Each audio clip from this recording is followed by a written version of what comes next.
बरेली के मौलाना शहाबुद्दीन ने कहा कि उदयपुर फाइल्स फिल्म बनाई गई है जिसमें कन्हैया लाल के ऊपर आखिर क्या हादसा हुआ था और उदयपुर की इस घटना आखिर क्या क्या कहती थी, जिसमें आरोपियों ने उनको मौत के घाट उतारा था, जो कि घटना 2022 में अंजाम दी गई थी। इस घटना की भारत के मुसलमानों ने खास तौर से निंदा की थी और हम आज भी उस घटना की निंदा करते हैं।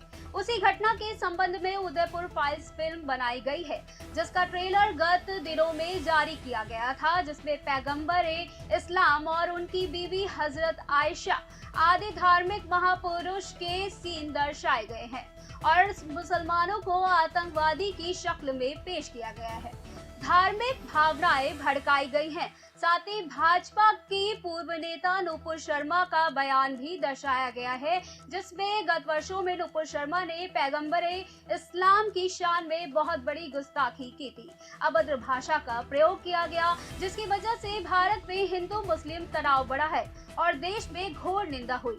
मौलाना ने कहा कि इसलिए इस फिल्म का रिलीज होना देश हित में नहीं है। कहा, प्रधानमंत्री देश के मुखिया हैं, आपसे हमें बहुत उम्मीदें हैं। आपने मुसलमानों का विश्वास भी जीता है, इसलिए आपसे अनुरोध है कि उदयपुर फाइल्स फिल्म पर प्रतिबंध लगाया जाए ताकि देश भर में अमन व शांति और कानून व्यवस्था बनी रहे।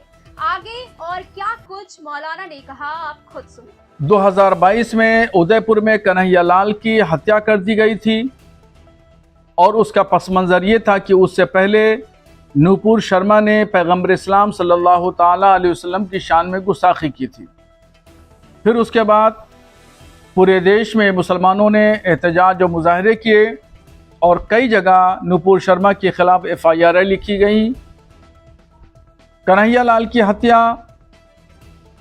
बहुत गलत तरीके से की गई, उसका समर्थन किसी ने नहीं किया, मगर उस पर फिल्म इंडस्ट्री के लोगों ने एक फिल्म बनाई, उसका नाम उदयपुर फाइल्स रखा। तो उदयपुर फाइल्स फिल्म में वो दर्शाए गए हैं, वो तस्वीरें पेश की गई हैं, जैसे नुपुर शर्मा का बयान है जिसमें पैगंबर इस्लाम की शान में तौहीन की जा रही है और उसमें कुछ तस्वीरें ऐसी हैं जिसमें हज़रत आयशा के ताल्लुक़ से तौहीन आमेज़ अल्फाज बयान किए गए हैं। ये फिल्म अगर मैदान में आती तो मुसलमानों के जज्बात और एहसासात भड़क सकते थे और तकलीफ हो सकती थी।